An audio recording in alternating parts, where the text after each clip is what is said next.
जिंदगी है, मान लो 100 में से आधा समय तो हमारा जीवन में सोने में निकल जाता है। 100 वर्ष की जिंदगी में से आधा समय हमारा सोने में चला गया। जब आधा समय हमारा सोने में निकल गया, बचा 50 वर्ष की जिंदगी का खेल। और उस 50 वर्ष की जिंदगी में से भी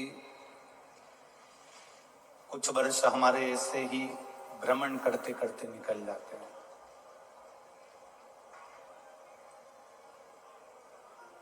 और थोड़ा सा जो समय बचता है, थोड़ा सा जो समय हमारे पास में रहता है, थोड़ा सा समय हमारे पास में जो रहा है, उस थोड़े से समय में हम सुख को ढूंढने का प्रयास करते हैं। हम केवल सुख को ढूंढ रहे होते हैं, हम सुख को ढूंढने का प्रयास करते हैं केवल। और वो सुख जब हम ढूंढने का प्रयास करते हैं तो वो सुख हमसे दूर भागता है। शिव महापुराण की कथा एक बड़ी सुंदर बात कहती है, लक्ष्मी को जितना पकड़ने के लिए दौड़ोगे, लक्ष्मी उतनी तुम्हारे पास में नहीं आएगी। लक्ष्मी को जितना छोड़ कर चलोगे, लक्ष्मी उतनी तुम्हारे पास में दौड़ कर आएगी।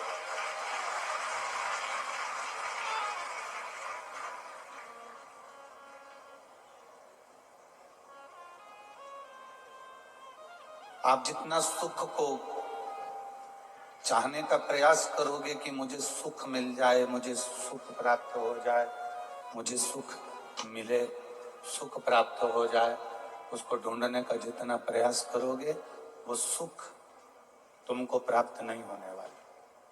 हाँ, सुख को छोड़ो और परमात्मा को ढूंढने का प्रयास करो तो सुख अपने आप दौड़कर तुम्हारे पास में आ जाएगा। आप सुख को छोड़कर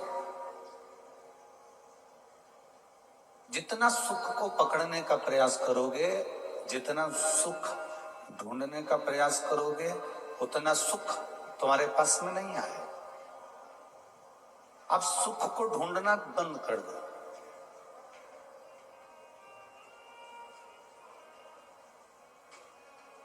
मेरी शादी होगी और मुझे दुनिया की बहुत खुशियां मिलेंगी, ये विचार मत लाओ। अपन तो ये लाओ कि भगवान जो घर देगा, भगवान जो परिवार देगा, भगवान जहां रखेगा, मेरा भोलेनाथ जिस घर में रखेगा और जैसा रखेगा, मैं वैसी खुश रह जाऊंगी। मैं खुश ढूंढूंगी नहीं खुशी को, मैं सुख को ढूंढने का प्रयास नहीं करूंगी, मैं खुशी ढूंढने का प्रयास नहीं करूंगी। वो जैसा रखेगा मैं वैसे रहूंगा। मैं दुकान खोल लूंगा, फिर धीरे धीरे करके मॉल बना लूंगा, धीरे धीरे करके बंगला ले लूंगा, धीरे धीरे करके गाड़ियां ले लूंगा। ना ना, आप ये विचार करो कि मेरा भोलेनाथ एक छोटी सी दुकान खोल रहा है, मेरा भोलेनाथ इस दुकान के अंदर बैठेगा, मेरा भोलेनाथ दुकान चलाएगा, मेरा भोलेनाथ व्यापारी बनकर बैठेगा, मेरा भोलेनाथ ग्राहक बनकर आएगा और मेरा भोलेनाथ मेरे परिवार की परवरिश करेगा। वो चाहेगा तो इसी में 4 चांद लगाकर भले जो वो कराएगा हम वो करेंगे। उसकी जो मर्जी होगी, उसकी जो इच्छा होगी, उसके अनुकूल हम जिएंगे, उसके अनुसार हम जिएंगे। हम उसके अनुसार जिए, हम उसके अनुसार चले।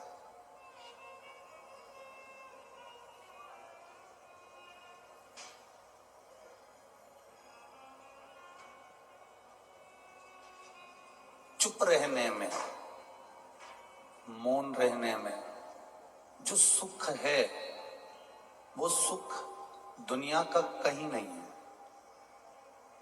सास ने कुछ कहा, बहू थोड़ी सी चुप रह जाए, बहू ने कुछ कहा, सास थोड़ी सी चुप रह जाए, जेठ ने कुछ कहा, जेठानी थोड़ी सी चुप रह जाए, देवरानी ने कुछ कहा, जेठानी चुप रह जाए, और जेठानी कुछ कहे तो देवरानी चुप रह जाए।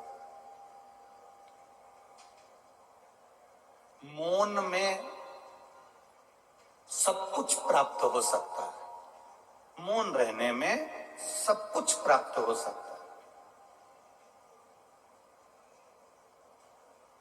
पर तुम 2 घंटे का भी मौन नहीं लेते, 2 लाख का लोन जरूर ले लेते हो।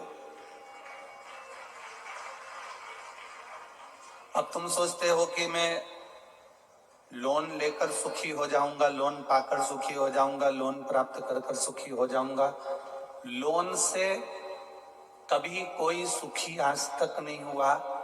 किस्त जमा करते करते करते करते करते करते करते करते करते करते एक फ्लैट की किस्त जमा करते करते खुद लेट गया, पर फ्लैट की किस्त पूरी नहीं हो पाई महाराज।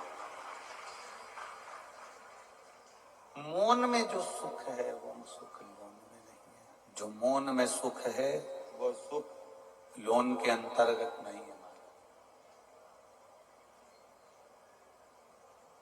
लोन से आप गाड़ी ले लोगे, लोन से बंगला ले लोगे, लोन से आप बहुत कुछ दुकान भी लगा लोगे, पर किस्त जमा करने का समय जब हर महीने आएगा तो तुम पेट भरकर रोटी नहीं खा पाओ। उस समय पर क्या करना है? हमें लोन लेने जाने से पहले, लोन प्राप्त करने से पहले, बैंक का कर्जा हो, चाहे पड़ोसी का कर्जा हो, चाहे व्यापारी का कर्जा हो, हमें किसी से कर्जा लेकर अपनी जिंदगी नहीं चलाना। हमें मौन होकर, जहां नंदी बैठता है उस नंदी के बिल्कुल पास में 2 मिनट बैठकर, जब सोमवार का दिन हो या कभी आपको ऐसा लगे कि सोमवार को भीड़ ज्यादा रहती है मंदिर में, जब बाबा तुमको एकांत में मिल जाए, अकेले मिल जाए, एकांतेश्वर मिल जाए, तुम उसके पास में जहां नंदी बैठता है उसके नजदीक बैठकर नंदी के चरण का स्पर्श अपने हाथों से करते हुए, जैसे नंदी महादेव का दर्शन करता है वैसा दर्शन जिस दिन आप दिल से मौन रहकर महादेव का करना प्रारंभ कर दोगे, आपको लोन की जरूरत नहीं पड़ेगी, मौन में सब कुछ प्राप्त हो जाएगा।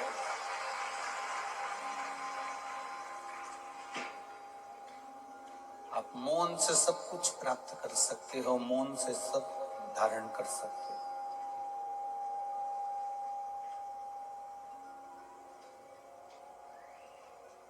नंदीश्वर के केवल चरणारविंद का स्पर्श कर कर भी हम अगर देवादिदेव महादेव का दर्शन कर रहे हैं, शिवलिंग का दर्शन कर रहे हैं, तो उसमें सुख है हमारा, उसमें आनंद है हमारा।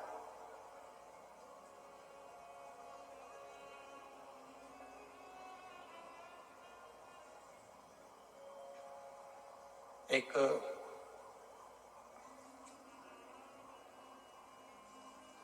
शिव भक्त का चरित्र आता है जिसका नाम था नंदनार, जिसको लोग नंदनार कहते थे। क्या नाम है उसका? जम के बोलो जरा। नंदनार। उसको लोग नंद नार कहते थे। आवाज रोज जैसी आवाज कर दे आशीष, प्रतिदिन जैसी आवाज कर दो, बाकी की कुछ दिक्कत नहीं। नंदनार। हमें बाहर की आवाज आ रही है परंतु यहाँ के बक्सों की कोई आवाज नहीं है। नंदनार उस भक्त का नाम था, नंदनार। और वो जो नंदनार था वो शंकर जी के दर्शन के बिना एक क्षण भी नहीं रहता था, एक क्षण, एक पल भी। कोई आपसे पूछ ले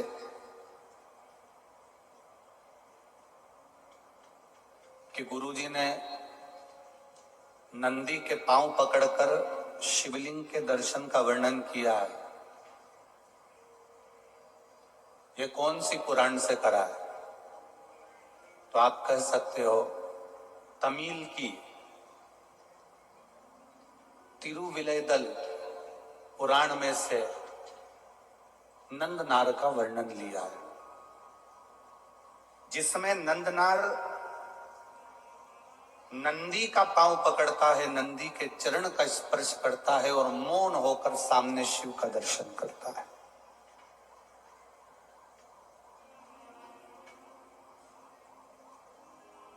इस व्यासपीठ से जब जितनी भी कथाएं आपको कही जाती है वो किसी ना किसी पुराण में से कोई उपाय भी अगर आपको बताया जाता है कि 5 जगह जल चढ़ाना या बेलपत्री में जल चढ़ाना या शिव जी के शिवलिंग पर जल चढ़ाना या दुर्वा चढ़ाना या बेलपत्र चढ़ाना, ये बिना कहीं लिखे हम इस व्यासपीठ से बोलते भी नहीं है। उसको पढ़ा है, देखा है, कौन सी पुराण में से किस जगह से, एक पुराण नहीं कई पुराणों का वर्णन उसमें लेकर शिव पुराण की कथा में चलते हैं, कई पुराण। अगर आपसे कोई पूछे कि सियोर वाला महाराज बोला कि लोन लेने की जगह मौन बैठने में सुख है, कर्जा लेने से अच्छा है कि घर की 2 सूखी रोटी खाओ और भोलेनाथ जी पे 1 लोटा जल चढ़ाओ, तो भोलेनाथ हाथ पकड़कर आगे बढ़ा दो। कर्जा लेने के बाद आप 2 रोटी भी सूखी नहीं खा सकते। कर्जा लेने के बाद आप 2 रोटी भी पेट भर कर नहीं खा सकते। कर्जा लेने के बाद आप 2 रोटी सूखा ग्रहण नहीं कर सकते। तब कर्जा लेने के बाद आप 2 रोटी अगर प्रेम की नहीं खा सकते तो फिर कर्जा लेते क्यों? किस लिए लेना? कर्जा क्यों लेते हो? जब तुम्हारे पर कोई मुसीबत आती है। बोलो सही है कि गलत है? जम के बोलो जरा। जब तुम्हारे यहाँ कोई मुसीबत आई, शादी आई, कोई मकान बनाया, कोई जमीन ली, कोई काम आ गया, कोई अड़चन आ गई, तो तुमने कर्जा लिया। कर्जा लेने की जरूरत कब पड़ती है? जब तुम्हारे यहां पर कोई मुसीबत, बोलो जम के, आती है। अब तुम शंकर जी पे जल चढ़ाते रहोगे तो मुसीबत आएगी क्या? बोलो जम के बोलो जरा। नहीं आएगी। जब शिव जी पर जल चढ़ाते रहोगे तो मुसीबत आएगी नहीं, कर्जे की जरूरत तुमको पड़ेगी नहीं और तुम अपनी जिंदगी अलमस्त जीते रहोगे। कर्जा व्यक्ति जब लेता है, मेरी बेटी की शादी करना है, कर्जा ले लो, दुकान डालना है, कर्जा ले लो, लोन ले लो, गाड़ी खरीदना है, कर्जा ले लो। तुम कभी परमात्मा से कहते क्यों नहीं हो कि मुझे मंदिर जाना है? कल के पत्र में एक पत्र था, हमने वो यहाँ नीचे रख दिया, जिसने लिखा होगा वो यहाँ बैठी होंगी। एक बहन ने पत्र लिखा, 9 साल के बाद बच्चा हुआ है, डॉक्टरों ने मना कर दिया था कि तुम्हारे यहाँ संतान का सुख कभी नहीं होगा। टेस्ट भी करवाया, अगर वो बेटी हो अपने बच्चे को लेकर तो वो जरूर खड़ी होना। उसने कल कथा पत्र में लिखा था 2 से 3 किलोमीटर दूर मंदिर था उसके घर से, जिसने पत्र में लिखा था 2 से 3 किलोमीटर दूर शिव मंदिर था। परिवार वाले हंसते थे, लोग ताना देते थे, कहते थे, डॉक्टरों ने मना कर दिया। उसने मुंबई तक का इलाज करवाया पर उसके घर में औलाद नहीं हुई। जब 2-3 किलोमीटर दूर भगवान को जल चढ़ाने जाती थी तो मन में सोचती थी कि लोग मुझे कुछ ना कुछ कहते रहते हैं, मैं पैदल मंदिर जाती हूँ, भगवान को जल चढ़ाने के लिए जाती हूँ, बस ये सोचती सोचती जाती थी। तो उसने पत्र में लिखा, मेरे यहाँ संतान तो बाबा ने दी पर उसके मंदिर जाने के लिए मुझे पहले गाड़ी पहुंचा दी, उसके बाद संतान दी। इन पत्रों में वो पत्र रखा है, आप आराम से निकाल कर उसको पढ़ लेना। कोई बहन ने उस पत्र को लिखा, मेरे गांव से, मेरे घर से वो मंदिर 2 से 3 किलोमीटर।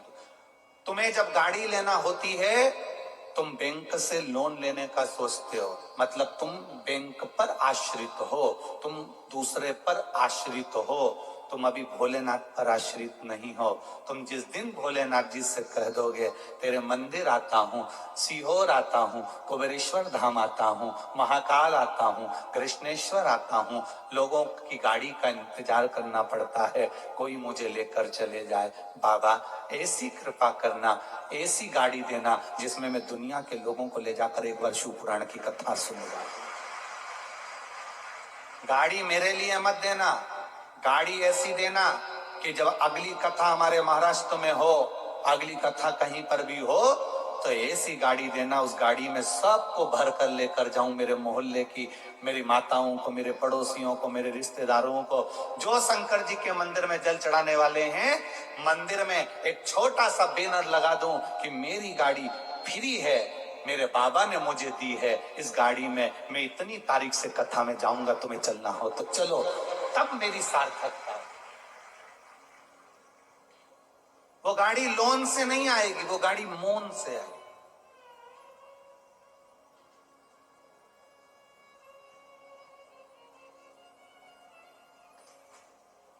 अगर घर भी देना बाबा, बंगला भी देना, तो ऐसा बंगला मत देना कि जिसमें केवल मैं रह सकूं।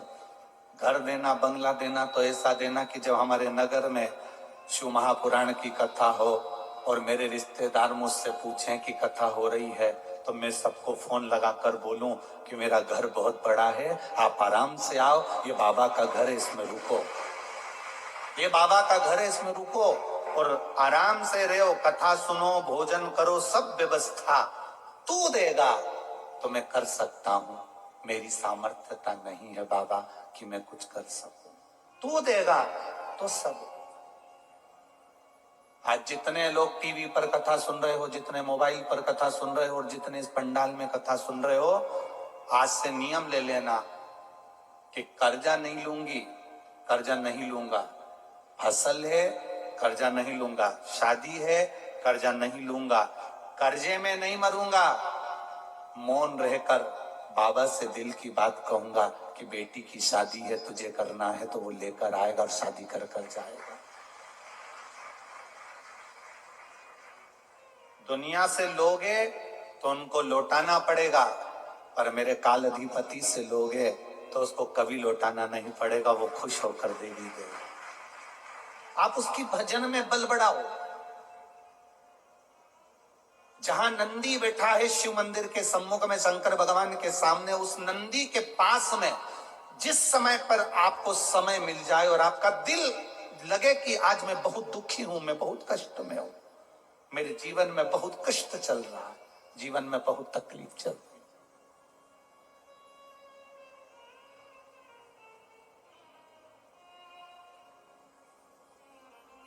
आपको लगे कि मेरे जीवन में बहुत दुख है, बहुत तकलीफ है, बहुत कष्ट चल रहा है और अब इसका कोई निदान नहीं दिख रहा, सबके हाथ जोड़कर देख लिया, अब तेरे दरवाजे पर आई हूं, आपके पास में जल भी नहीं है तो मत चढ़ाना, बेलपत्र भी नहीं है तो मत चढ़ाना, फूल भी नहीं है मत चढ़ाना, आप तो उस नंदी के पास में बैठकर अपना हाथ उसके चरण को पकड़ते हुए मेरे महादेव का दर्शन करते हुए बस उससे दिल से बोल देना कि अब कोई नहीं संभाल रहा, अब तुझे संभालना है, बस तेरे आश्रित होकर जी रहा, तेरे आश्रित।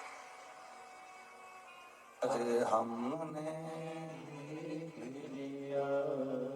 सब मतलब के हमने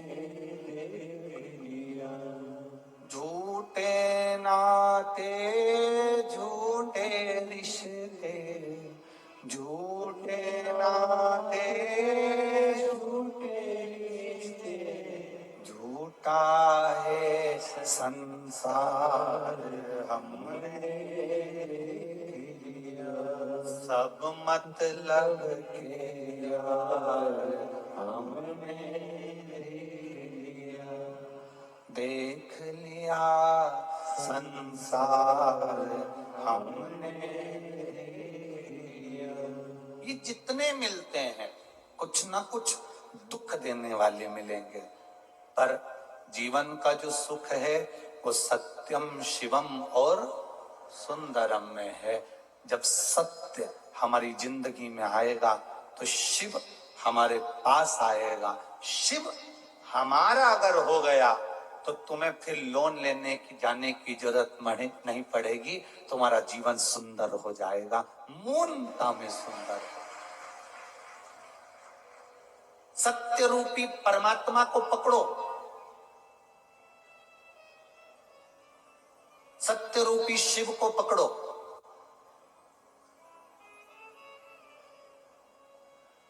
जब सत्य रूपी शिव तुम्हारे पास में होगा तो आखिरी में लिखा है सत्यम और फिर आखिरी में है सुंदरम। क्यों आखिरी में सुंदरम लिखा? क्यों लिखा?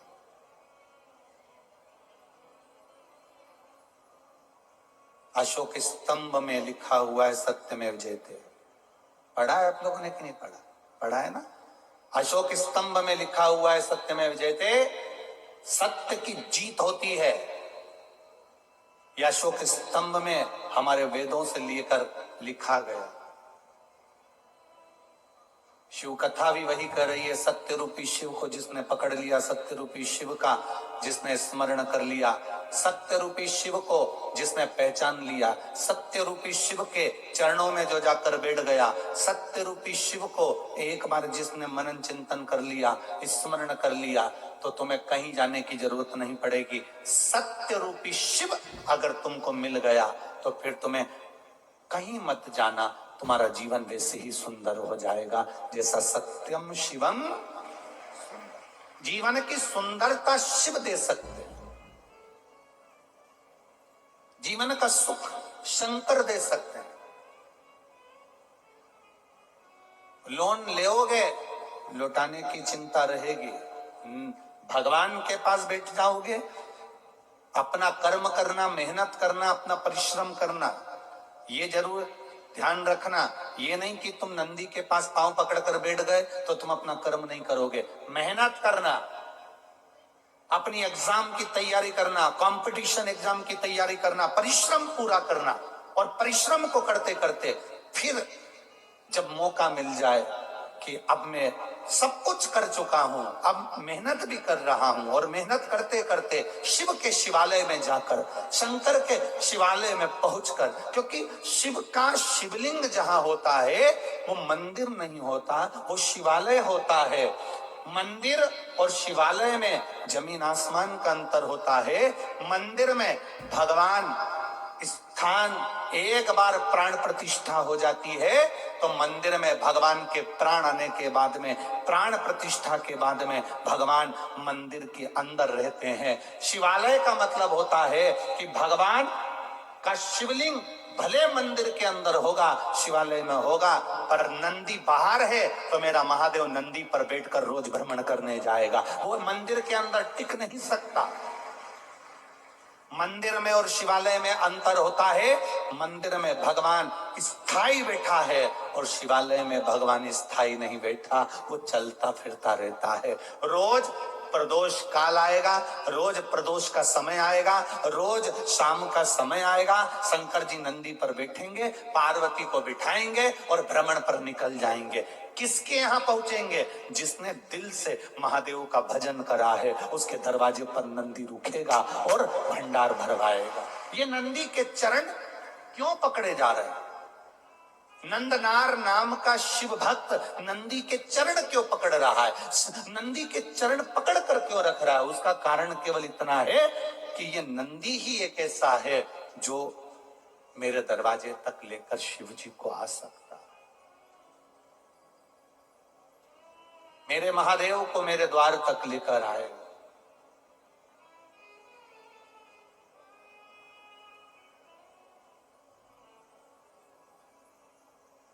मेरे द्वार तक मेरे शिव को लेकर पहुंचेगा। अरे देख लिया संसार हमने देख लिया, सब मतलब के यार हमने देख लिया। संसार वालों से आस रखोगे तो एक ना एक दिन वह आस टूट जाएगी। संसार वालों से आस रखोगे तो वह आस एक ना एक दिन टूटेगी जरूर, ये पक्का है।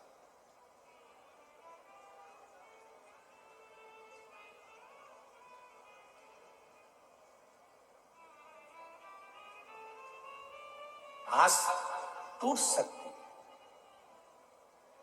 पर परमात्मा से अगर आस लगा कर बैठे हो ना, वह आस जिंदगी में कभी नहीं टूटती, बल्कि और विश्वास पक्का होकर परमात्मा का दर्शन होता है।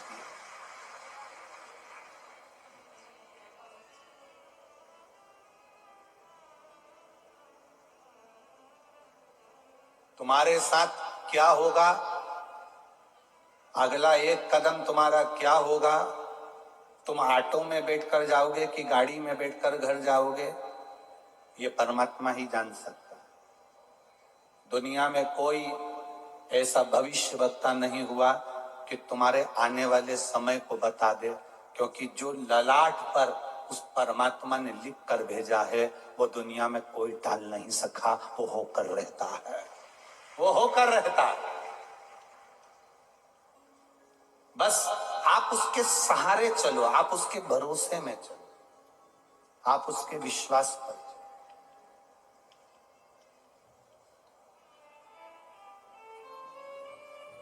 कई लोगों का बड़ा खोट है, इसको हम खोटी के जरा सी जरूरत पड़ी और कर्जा ले लेता है ना, जरा सी जरूरत पड़ी और कर्जा ले लिया, फसल बिगड़ गई, कर्जा नहीं दे पाया, मर गया, फसल बेकार हो गई, कर्जा नहीं चुका पाया, मर गया। एजुकेशन लोन ले लिया, गाड़ी पर लोन ले लिया, मकान पर लोन ले लिया, दुकान पर लोन ले लिया, पूरी जिंदगी कर्जे में पड़ी हुई। ये खोट है हमारा। हम क्यों ले लोन, हम क्यों कर्जा लें?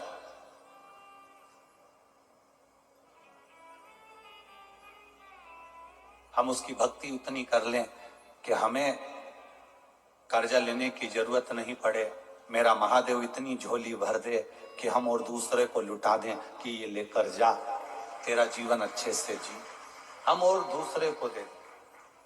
ये खोट है हमारे भीतर।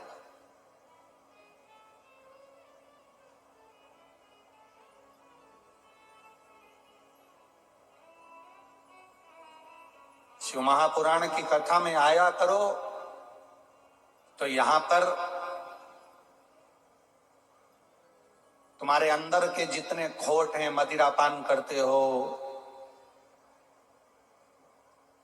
तंबाकू का सेवन करते हो, सिगरेट बीड़ी पीते हो, मांसाहार करते हो, या गलत जो भी करते हो, उसमें से एक एक कर कर धीरे धीरे अपने अंदर के खोट तुम यहां छोड़कर चले जाया करो, एक एक खोट।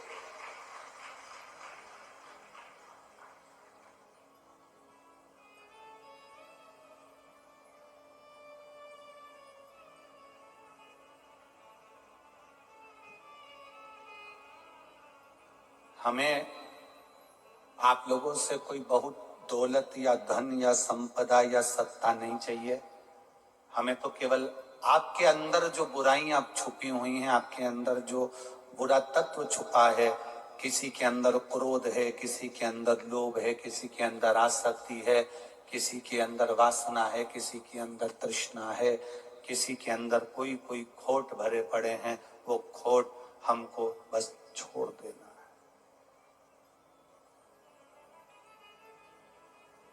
छोड़ देना, उस खोट को हमें छोड़ना। चाय में चीनी कम होगी, चल जाएगी, दूध में चीनी कम होगी, चल जाएगी, कॉफी में चीनी कम होगी, चल जाएगी, चाय में शक्कर कम होगी, चल जाएगी, दूध में शक्कर कम होगी, चल जाएगा। कॉफी में शक्कर कम होगी, चल जाएगी, पर वाणी में शक्कर कम नहीं होना चाहिए।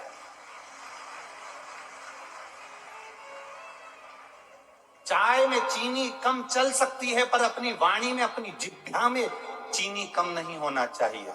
अपनी वाणी में मिठास परिपूर्ण होना चाहिए।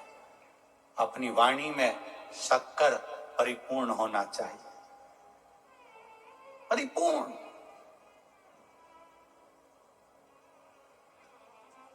आजकल व्यक्ति की जीवान भी पक्की नहीं है कि इसकी जीवान है कितनी। थोड़ी देर में कुछ कहता है, थोड़ी देर में कुछ कहता है। साधु, संत, सन्यासी, तपस्वी, साधक, उपासक और भगवान शंकर के जितने भक्त होते हैं, शिव की उपासना करने वाला जो होता है, शिव के भरोसे जीने वाला जो होता है, उसकी एक जीवान होती है। कितनी जीवान है? जम के बोलो जरा। एक जीवान होती है। सांप की 2 जीवान होती है। ब्रह्मा जी की 4 मुख तो 4 जीवान। शेषनाग के हजारों फंड तो जीवान भी 1000। रावण की, जम के बोलो, 10। रावण की जीवान 10 है, शेषनाग की जीवान 1000 है, सांप की जीवान 2 है, ब्रह्मा की जीवान 4 है। पर चुगली करने वाला, बुराई करने वाले की कितनी जीवान होती है पता ही नहीं पल पाता। निंदा करने वाला, चुगली करने वाला, बुराई करने वाला, अपशब्द कहने वाला, ताना देने वाला, आड़ा टेढ़ा बोलने वाला, ईर्ष्या रखने वाला, इसकी जीवान कितनी है आज तक कोई पता नहीं कर पाया कि इसकी जीवान कितनी है। यहां कुछ कहेगा, वहां कुछ कहेगा, यहां कुछ बोलेगा, वहां कुछ बोलेगा, इनसे कुछ बोलेगा, उनसे कुछ बोलेगा। इसकी जीवान का ठिकाना नहीं कि इसकी जीवान कितनी, इसकी जिह्वा कितनी। शेषनाग को देखोगे तो लग जाएगा कि इसकी 1000 जीवान है। रावण को देखोगे तो लग जाएगा कि इसकी 10 जीवान है। सांप को देखोगे तो लग जाएगा कि इसकी 2 जीवान है। ब्रह्मा जी को देखोगे तो लग जाएगा कि इनकी 4 जीवान है। पर एक साधु, सन्यासी, तपस्वी, साधक, उपासक को देखोगे, भगवान के भजन करने वाले को देखोगे, शिव आराधना करने वाले को देखोगे, पहचान जाओगे कि इसकी 1 जीवान है। पर निंदा करने वाला, ईर्ष्या करने वाला, अपशब्द कहने वाला, ताना देने वाला, निंदा में डूबने वाला, इसकी जीवान का पता नहीं पड़ता कि कितनी जीवान है। घर में कोई कोई व्यक्ति ऐसा होता है जिसकी जीवान का ठिकाना नहीं होता।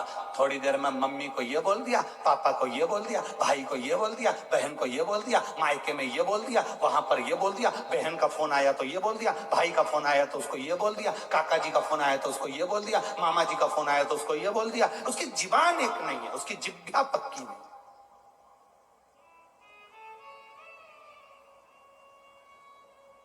ये मनुष्य कितनी जिह्वा से जी रहा है। ये मानव कितनी जिह्वाओं से बात कर रहा है। राम राम जपना, बोलो आगे तुम बोलो जरा अच्छे से तो बोलो, पूरा बोलो। राम राम जपना और पराया माल अपना। मुख में राम, बगल में छुरी। कितनी जिह्वा है, समझ में नहीं आ। जिह्वा से पहचान ही नहीं पा रहे कि आप किसको अपना समझोगे, किसको अच्छा समझोगे, किसको बुरा समझोगे।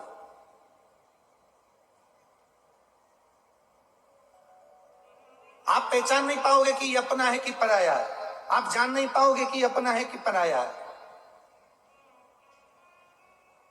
फिर वही वाली बात आ गई, अरे देख लिया संसार हमने, देख लिया सब मतलब के यार हमने, देख लिया संसार हमने, देख लिया सब मतलब के यार हमने। आज किसी ने एक प्रश्न करा था, सुबह कौन ऊपर आए था मिलने के लिए जायसवाल जी के यहाँ, तो उसने एक प्रश्न किया, गुरुजी हमें आपसे एक बात पूछना है। हमने कहा बोलिए क्या बात पूछना है आपको।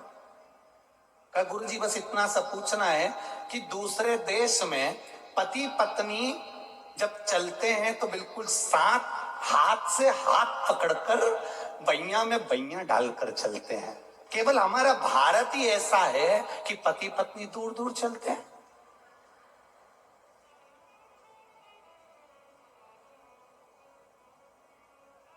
वो आगे चलेगा तो ये पीछे, वो आगे चलेगी तो ये पीछे।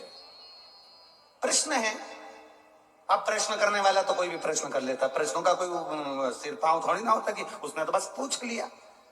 जितने देशों में जाओ, दूसरे दूसरे देशों में जाओ, विदेशों में जाओ, पति पत्नी बैया में बैया डालकर, हाथ में हाथ पकड़कर, कंधे पर हाथ रखकर, दोनों बड़े प्रेम से एक दूसरे के साथ टच स्किन, दोनों एक दूसरे के साथ चल रहे हैं, चिपक कर चल रहे हैं, साथ चल रहे हैं। और हमारे भारत देश में पति पत्नी इतनी दूर दूर चलते हैं, आपका क्या कहना है? हमने कहा देखो, वो पाश्चात्य सभ्यता है, उनकी पाश्चात्य संस्कृति है। वो विदेश के पति पत्नी को एक दूसरे पर भरोसा नहीं है, इसलिए हाथ पकड़ के चलते हैं। ये दूसरे के साथ भग गई तो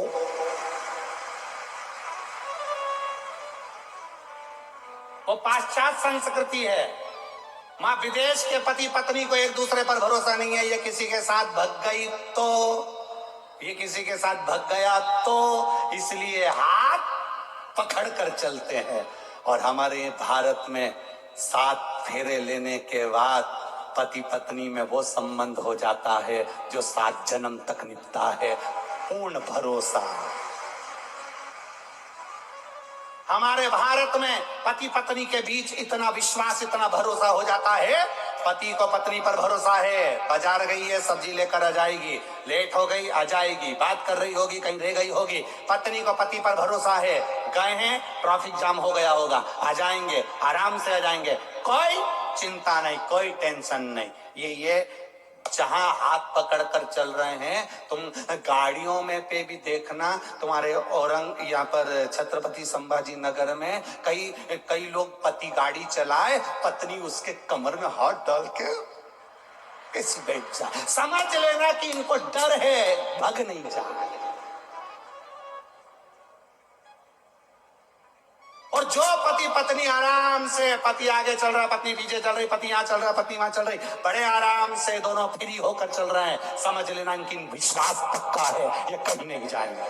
7 जन्म का विश्वास है, 7 जन्म का भरोसा है, ये कहीं नहीं जाए। और जो तुमको मिल जाए मोटरसाइकिल पे, बस समझ लेना कि इन दोनों का विश्वास पक्का नहीं है, इसलिए इसने इससे के रखा है, मुझे पकड़ के रख, और उसने उसको पकड़ के रखा।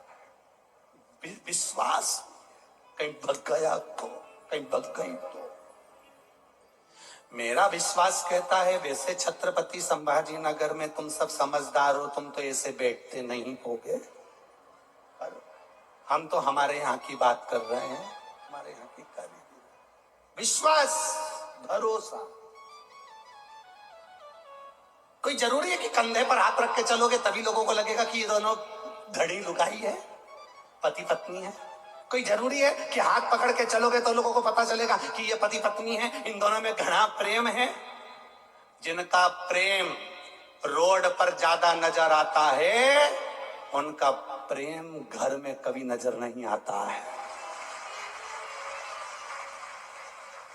इनके प्रेम को रोड पर अगर देख लो और इसके बाद घर पर जाकर देख लेना, तो इनके यहाँ रोज देवी जी की आरती नजर आएगी। अम्बे तू है जगदम्बे काली, जय हो संभाजी नगर वाली, हम सब उतारे तेरी आरती। और तेरे हस्बैंड पर भीड़ पड़ गई भारी।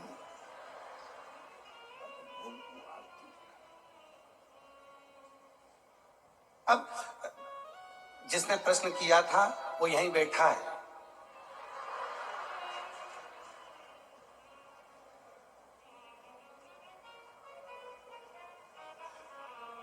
और उसने प्रश्न क्यों किया था वो भी मुझे मालूम है।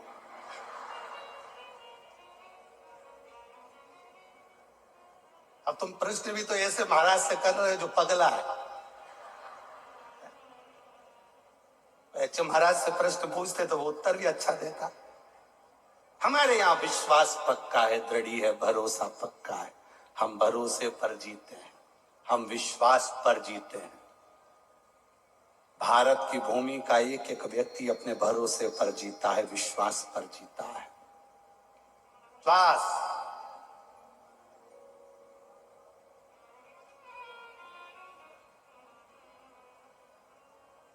एक भारत का बच्चा अमेरिका पढ़ने के लिए गया। भारत का बच्चा अमेरिका पढ़ने के लिए गया। अमेरिका के बच्चे ने भारत के बच्चे की हंसी उड़ाई और हंसी उड़ाकर कहा, देखा हमारे अमेरिका ने कितना उन्नति करी है, हमारे देश ने कितनी उन्नति करी है। हमारे यहाँ शादी आजकल मेल से हो जाती है। कितनी उन्नति करी हमारे देश ने कि हमारे यहाँ शादी, अमेरिका का बच्चा कर रहा है कि हमारे देश ने कितनी उन्नति करी। हमारे यहाँ शादी मेल से हो जाती है। भारत वालों ने कौन सी उन्नति करी? तब भारत का बच्चा बोला, तुम्हारे यहाँ भले मेल से शादी होती हो, हमारे यहाँ आज भी फीमेल से होती है। तुम्हारे यहाँ मेल से होती है, हमारे यहाँ फीमेल से ही होती है। तुम्हारे यहाँ हो जो होता हो, हमारे उससे मतलब नहीं। हमारे यहाँ तो जो होता है वो दुनिया में कहीं नहीं होता है। जो यहाँ होता है वो दुनिया में कहीं नहीं होता।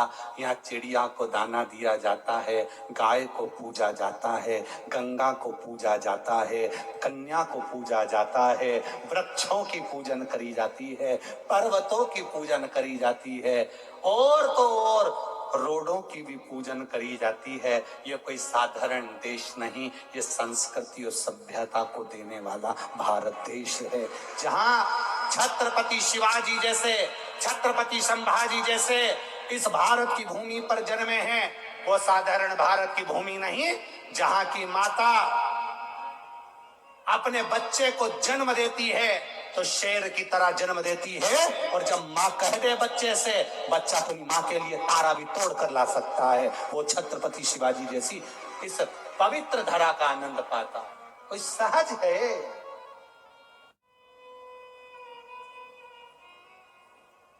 बदला, मेरा भारत थोड़ा सा बदला,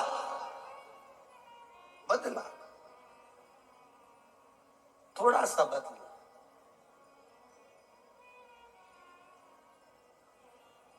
कहां बदला? बस एक जगह पर बदलाव हमको दिखता है।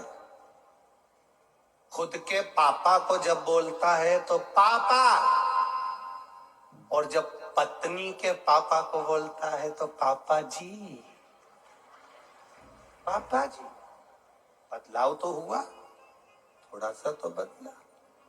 जितना आदर तो पत्नी के पापा को देता है, उतना आदर अगर अपने पापा को भी जी लगा के बोलता तो चाबी भी दे देता। जी, आदर तो करो, सम्मान तो करो, और उस आदर और सम्मान में हमारी जिंदगी। फिर कहेंगे चाय में अगर शक्कर कम होगी चल जाएगा, चाय में चीनी कम होगी चल जाएगा, कॉफी में चीनी कम होगी चल जाएगा, दूध में शक्कर चीनी कम होगी चल जाएगा, पर अपनी जिह्वा में मिठास कम मत होने देना। इतना मीठा बोलो कि दुनिया आपकी हो जाए। दुनिया अब मीठा क्यों नहीं बोलते?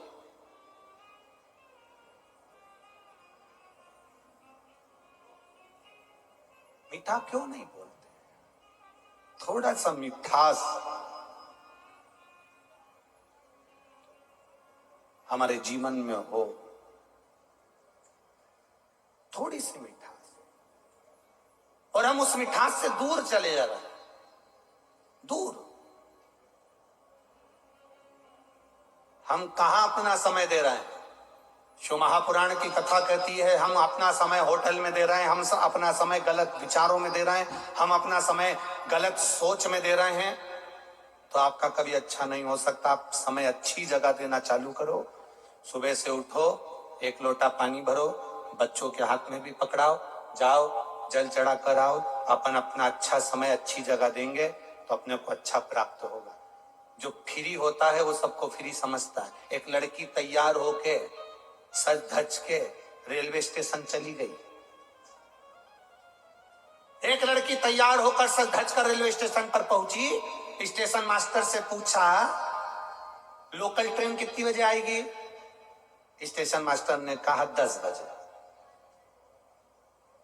फिर लड़की ने पूछा बड़ी सजी धजी, राजधानी एक्सप्रेस कितनी बजे आएगी? स्टेशन मास्टर ने कहा 2 बजे। मालगाड़ी कितनी बजे आएगी? स्टेशन मास्टर ने कहा 2:30 बजे। स्टेशन मास्टर ने पूछा तुम्हें जाना कहां है? लड़की बोली कहीं नहीं जाना है, पटरी के साथ में सेल्फी लेना है। मैं तो जाना वाना नहीं है, ट्रेन का इसलिए पूछ रही हूं कि ये ट्रेन जब निकल जाएगी तो मैं पटरी पे सेल्फी। स्टेशन मास्टर ने उसके पांव पड़े और कहा बेन तेरे हाथ जोड़ू, अगली बार स्टेशन मत आना, तू जा यहां से।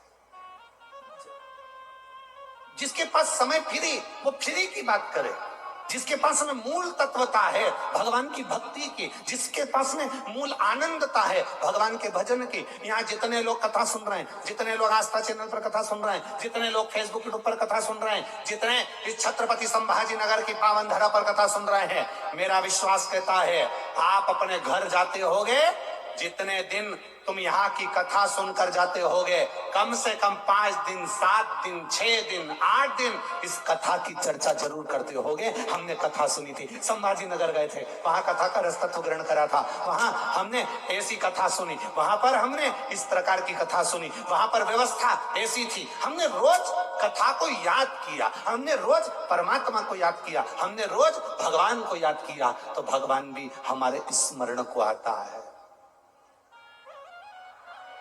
हम परमात्मा को याद कर रहे हैं हर पल, हर क्षण, हर घड़ी। मेरा आपसे निवेदन है, शंकर जी के मंदिर में जल चढ़ाने जाओ तो जैसे वो अभी भैया चिल्लाए हर हर महादेव, तुम शिव जी के मंदिर में जाकर एक बार जमकर चिल्ला दिया करो बोल बम का नारा है। तुम शंकर जी के मंदिर में जल चढ़ाने जाओ तो जम के बोल दिया करो श्री शिवाय नमस्तुभ्यम। कोई बोले चाहे नहीं बोले, आपके बोलने से जितने लोग बैठे हैं उनके कानों में शब्द जाएगा, उनके कानों में शब्द जाएगा तो वो शब्द बिखरेगा, बिखरेगा तो हमारा भी कल्याण कर जाएगा। इसलिए उस मंत्र का जाप करते रहो। आप 4 लोगों में ट्रेन में सफर कर रहे हो, बस में सफर कर रहे हो, आप फ्लाइट में सफर कर रहे हो, आप गाड़ी में सफर कर रहे हो, 2 मिनट के लिए आप मंत्र को याद कर लिया करो, आप कथा की चर्चा कर लिया करो। बस से जा रहे हो, कहीं पर भी जाओ, ये जरूरी नहीं कि कथा में आ रहे हो तब भगवान को याद करोगे, तब कथा को। तुम जहां चलते फिरते, हम तो भैया कथा में गए थे, हमने तो कथा सुनी है, हमने शिव पुराण में ये सुना है, हमने शंकर की कथा से ये लिया है, हमने शंकर की कथा से ये प्राप्त किया है। प्रत्येक जगह पर शंकर की चर्चा करना प्रारंभ करो। शिव पुराण कहती है तू भजन कर कर देख, तू मेरी चर्चा कर कर देख। भगवान कहते हैं मैं तेरी चर्चा पूरी दुनिया में करा दूंगा। तू मेरा नाम कर कर देख, मैं तेरा नाम पूरी दुनिया में करा दूंगा। तू मुझे एक चावल का दाना दे कर देख, मैं तेरा पेट भर दूंगा। ये उसने संकल्प लिया है। तू मेरे पास एक कदम चलकर आ, मैं 1000 कदम चलकर तेरे पास पहुंच जाऊंगा। ये भगवान का संकल्प है। उसने जब संकल्प लिया है तो हम भी संकल्प क्यों ना लें। गाड़ी में बैठे तो उसकी चर्चा, मोटरसाइकिल पर बैठे तो उसकी चर्चा, 4 लोगों में बैठे तो उसकी चर्चा, शादी में जाए काम अपनी जगह होता रहेगा, जो मिल जाए तो उससे। हम गए थे कथा में, हमने कथा सुनी थी, शिव महापुराण की कथा सुनी। आया था सीवर वाला महाराज, उसने कथा सुनाई थी, उसने चर्चा करी थी, ये बोला था अपने भीतर चर्चा को निकाले तो वो भी हमें चर्चा में रखेगा।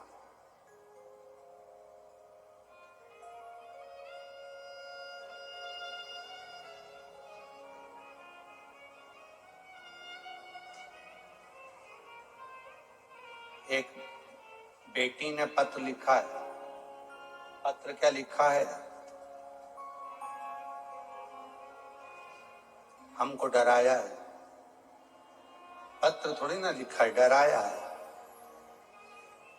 और पत्र भी पुष्टे पे लिखा है। मैं आरती राजू सिंधे, छत्रपति संभाजी नगर, कांचनवाड़ी की रहने वाली हूं। गुरुजी अच्छे से पढ़ो। हमने कहा ना, पत्र थोड़ी ना लिखा है, डराया है। कल खराब मौसम की वजह से आपने कथा को 1 घंटे पहले विराम दिया। वो कथा आज 1 घंटा बढ़ाओ।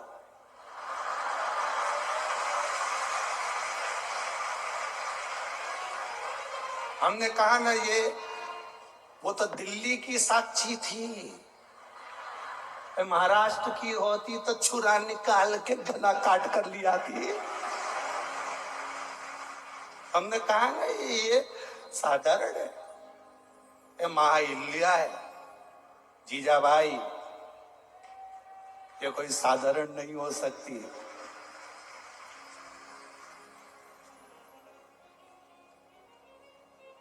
साधारण। कल 1 घंटा कम हो गया था, उसको बढ़ाओ। और अगर यहां नहीं बढ़ा सकते हो तो कहीं पे भी बढ़ाना। और ये पत्र देखे बाबा, किसने लिखा था? ये पत्र जिसने लिखा है बड़ी भारी है जी। आप ही है बेटा, धन्य है, प्रणाम, नमन। बड़े भाव से एक बार दोनों हाथ हिला दे, हर हर महादेव। साधुवाद आपको। ऐसी दमदारी चाहिए मेरी बेटियों को, ऐसी दमदारी चाहिए जो अपने दिल की बात कह दे। बैठो बैठो बैठो। श्री शिवाय नमस्तुभ्यम। बैठिए।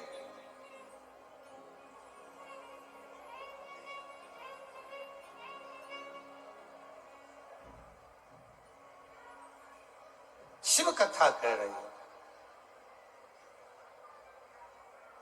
शिव स्तुति कह रही है, भगवान शंकर का गुणगान कर रही है। महाराज शिव महापुराण की कथा भाव से वर्णन कर रही है।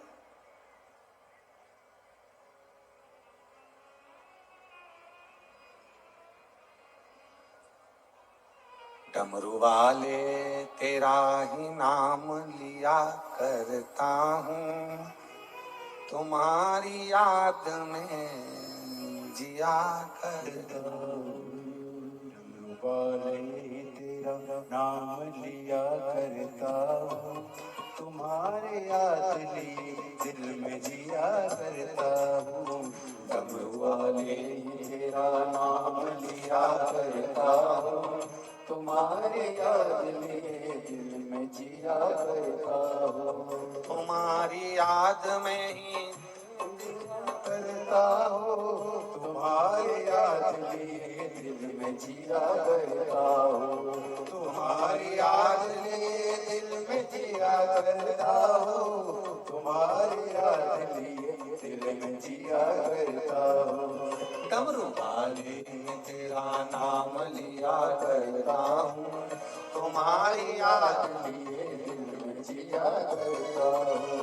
डमरू वाले तेरा नाम लिया करता हो, तुम्हारी याद लिए दिल में जिया करता हो।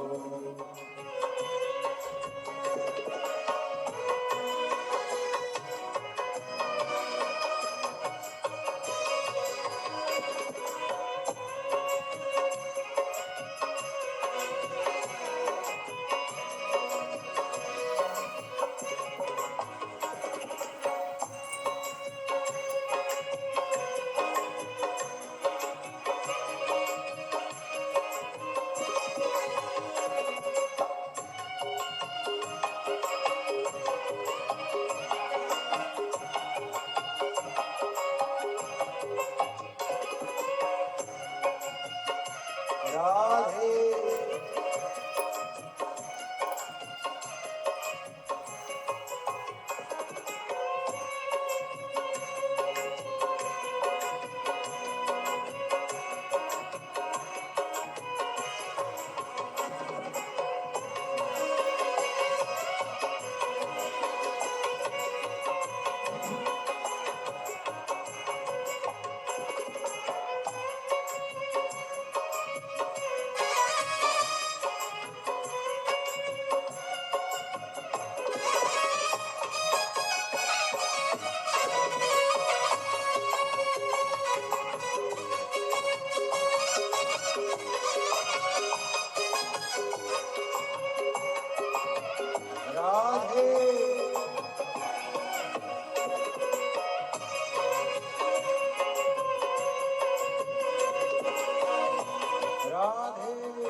जब से लगी तुमसे लगन में दीवाना हो गया, जब से लगी तुमसे लगन में दीवाना हो गया, नाम जप जप के भोले मैं तुम्हारा हो गया, नाम जप जप के भोले मैं तुम्हारा हो गया।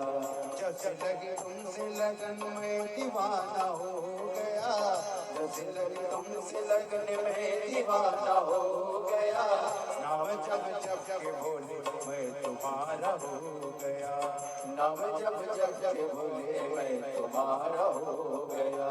तुम्हारे चरणों में मैं ध्यान किया करता हूँ, तुम्हारे चरणों में मैं ध्यान किया करता हूँ, तुम्हारी याद दिल में जिया करता हूँ, तुम्हारी याद लिए दिल में जिया करता हूँ। डमरू वाले तेरा नाम लिया करता हूँ, डमरू वाले तेरा नाम लिया करता हूँ, तुम्हारी याद लिए दिल में जिया करता हूँ, तुम्हारी याद लिए दिल में जिया करता हूँ। डमरू वाले तुम्हारा नाम लिया करता हूँ, डमरू वाले तेरा नाम लिया करता हूँ, डमरू वाले में तेरा नाम लिया करता हूँ, डमरू वाले में तेरा नाम लिया करता हूँ, तुम्हारी याद लिए दिल में जिया करता हूँ, तुम्हारी याद लिए दिल में जिया करता हूँ। डमरू वाले में तेरा नाम लिया करता हूँ, डमरू वाले में तेरा नाम लिया करता हूँ, तुम्हारी याद लिए दिल में जिया करता हूँ, तुम्हारी याद लिए दिल में जिया करता हूँ।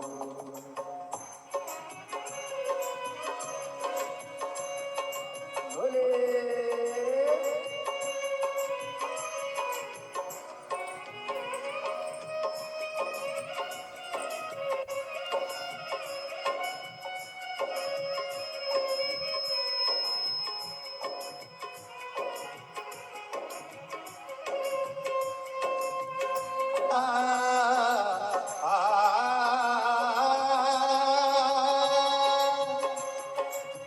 भुला न दोगे प्रभु तुम मुझे अपना करके, भुला न दोगे प्रभु तुम मुझे अपना करके, भुला न दोगे प्रभु तुम मुझे अपना करके, भुला न दोगे प्रभु तुम मुझे अपना करके। चलाऊं भोले मैं तो ध्यान तुम्हारा करके, चलाऊं भोले मैं तो ध्यान तुम्हारा करके। भुला न दोगे प्रभु तुम मुझे अपना करके, भुला न दोगे प्रभु तुम मुझे अपना करके। आप करके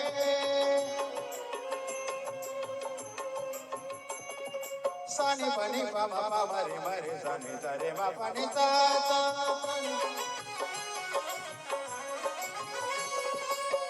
भुला न दोगे मुझे तुम मुझे अपना करके, भुला न दोगे प्रभु तुम मुझे अपना करके। चलाऊं भोले मैं तो ध्यान तुम्हारा करके, चलाऊं भोले मैं तो ध्यान तुम्हारा करके। तुम्हारे नाम का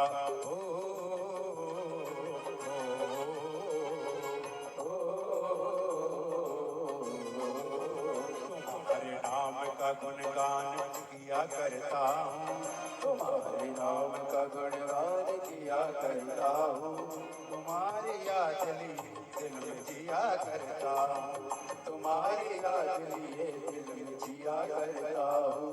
डमरू वाले ही तेरा नाम लिया करता हूँ, डमरू वाले ही तेरा नाम लिया करता हूँ, तुम्हारी याद लिए दिल में जिया करता हूँ, तुम्हारी याद लिए दिल में जिया करता हूँ। डमरू वाले में तेरा नाम लिया करता हूँ, डमरू वाले ही तेरा नाम लिया करता हूँ, तुम्हारी याद लिए दिल में जिया करता हूँ, तुम्हारी याद लिए दिल में जिया करता हूँ। तुम तुम्हारी याद लिए दिल में जिया करता हूँ, तुम्हारी याद लिए दिल में जिया करता हूँ, तुम्हारी याद लिए दिल में जिया करता हूँ, तुम्हारी याद लिए दिल में जिया करता हूँ। डमरू वाले में तेरा नाम लिया करता हूँ, डमरू वाले वाले तेरा नाम लिया करता हूँ, तुम्हारी याद लिए दिल में जिया करता हूँ, तुम्हारी याद लिए दिल में जिया करता हूँ, तुम्हारी याद लिए दिल में जिया करता हूँ, तुम्हारी याद लिए दिल में जिया करता हूँ, तुम्हारी याद लिए दिल में जिया करता हूँ, तुम्हारी याद लिए दिल में जिया करता